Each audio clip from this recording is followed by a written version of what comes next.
ظاہری بات ہے اسٹیبلشمنٹ کے کچھ وعدوں کے اوپر جو چیزیں جوڑ توڑ کے اندر ہوئی تھی اس کے اندر چودھری صالح صاحب بھی شامل ہیں.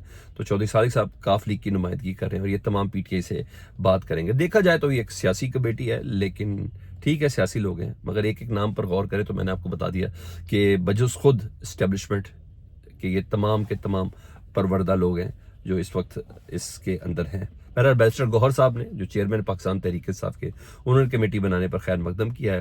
شہباز شریف صاحب نے یہ کہا ہے کہ پاکستان ہے تو ہم سب ہیں. اسپیکر قومی اسمبلی ایاز صادق صاحب کی جو کاوش ہیں اس کو میں سراہتا ہوں. اور میری خبر کے مطابق سر بہت سی ملاقاتیں بیک اینڈ پہ چل بھی رہی ہیں، بہت سی ملاقاتیں بیک ڈور پہ ہو بھی رہی ہیں، اور بہت سی باتیں، اور یاد رکھنا جو بیک ڈور پہ ہو رہا ہے، بیک چینلز کے اندر ہو رہا ہے، اصل نتیجہ وہی دیتے ہیں. یہ جو سامنے والی باتیں نا یہ وہ نتیجہ خیز ثابت نہیں ہوتی. جو وہ چیزیں چل رہی، رانا ثناء اللہ صاحب نے بھی کل شہزاد اقبال صاحب کے پروگرام میں بیٹھ کے کہا کہ جی ہماری ملاقاتیں چلتی بھی رہتی ہیں، رابطے رہتے بھی ہیں، رابطے ہو بھی رہے ہیں، اور بہت کچھ چل بھی رہا ہے، یہ انہوں نے کہا.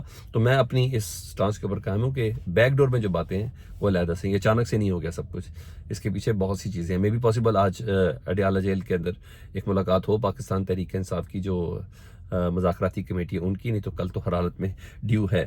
ہاں جی، اب یہ دیکھنا ہے کہ جس طریقے سے یہ کمیٹی اب تشکیل دے دی گئی ہے، اب دیکھیں سول نافرمانی کی کال پر کوئی نظر ثانی کی جاتی ہے عمران خان صاحب کی طرف سے، کیونکہ کل عمران خان صاحب سے ملاقات ہونی ہے اور کل 190 ملین پاؤنڈ کیس کا فیصلہ بھی آنا ہے، جو میرا ماننا ہے کہ سوال ہی پیدا نہیں ہوتا.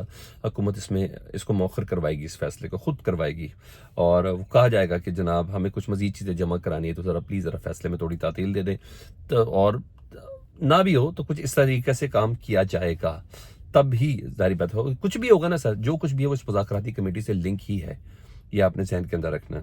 تو تھوڑا وقت لیا جائے گا، کیونکہ سزائیں آپ دے دیں 10 سال کی اور اس کے ساتھ کہیں گے مذاکرات، یہ ممکن نہیں ہے. اب سمجھ میں آ گیا جی، آپ نے 25 لوگوں کو فوجی عدالتوں سے سزا دلوا دی، اوکے، ابھی قیادت اس کے اندر شامل نہیں ہے، اس دوران چیزیں ہو سکتی ہیں، لیکن نہیں، ایک سٹل ماحول بنانا ہے.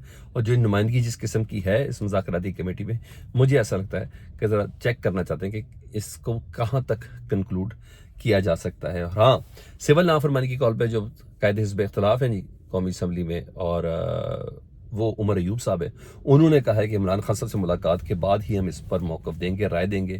جو کمیٹی حکومت نے تشکیل دی ہے اس کے سامنے کیسے چلنا ہے، اس کے ساتھ کیسے چلنا ہے، ہدایت بھی لینی ہے، حکومت کی سنجیدگی بھی دیکھنی ہے کہ کتنی ہے، یہ کتنی کمیٹی با اختیار ہے. یہ سب چیزیں عمران خان صاحب کے ساتھ فیصلے کے بعد ہوگا. ہاں، عمران خان صاحب نے جوڈیشل کمیشن 26 نومبر اور 9 مئی کا مطالبہ کیا ہوا ہے. دیکھتے ہیں کمیشن بناتے ہیں کہ نہیں بناتے، سب کچھ عمران خان صاحب کے پاس ہے. تو میرا خیال ہے کہ آج ملاقات نہیں تو کل ہر حالت میں ہوگی، جب ایک زبردست قسم کا رد عمل اس پر آئے گا. بہرحال اب اس کی سیریسنس تو دیکھنی ہے. مجھے ایسا لگتا ہے کہ سول نافرمانی کی جو تحریک ہے نا وہ پوسٹ پون ہوگی، وہ جو کال ہے نا وہ پوسٹ پون ہوگی. ہاں، ادھر پاکستان تحریک انصاف کے اندر فواد چودھری صاحب کو لے کے نا بالکل ایک الگ سے محاذ کھلا ہوا ہے. اور اس پہ فواد چودھری صاحب نے ہوا یہ کہ پی ٹی آئی کا جو سوشل میڈیا ہے نا، چاہے اس کے کہ پی ٹی آئی اس کو اون کرے یا نہ کرے، جو سوشل میڈیا کے جو ایکٹیوسٹ ہیں، لوگ ہیں جو پی ٹی آئی سے محبت کرنے والے ہیں، عمران خان صاحب سے محبت کرنے والے ہیں، جو باہر بیٹھے ہوئے ہیں، ان لوگوں کو وہ کہتے ہیں کہ آپ نا سم ٹائم آگ لگا دیتے ہیں سچویشن پہ. اور اس پہ سوشل میڈیا کے اکاؤنٹ جو ہیں وہ کچھ چیزیں ایکسٹریم لیول پہ لے جاتے ہیں. یہ فواد چودھری صاحب کا ماننا ہے. کسی حد تک میں اس سے اتفاق بھی کرتا ہوں. سم ٹائم نا کچھ وہ اتنی دکھ اور اذیت کے اس میں ہوتے ہیں کہ وہ ہر حدود اور قیود کو پار کر دے جاتے ہیں. تو اور کچھ لوگوں نے تو پچھلے دنوں شہداء کا مذاق تک بھی اڑایا تھا نا. تو پھر فواد چودھری صاحب نے ان کو شٹ اپ کال بھی دی تھی. شٹ اپ کال دی تو انہوں نے کہا کہ اس کا نقصان پاکستان تحریک انصاف کو ہوتا ہے، ایسا نہ کریں، یہ انہوں نے کہا.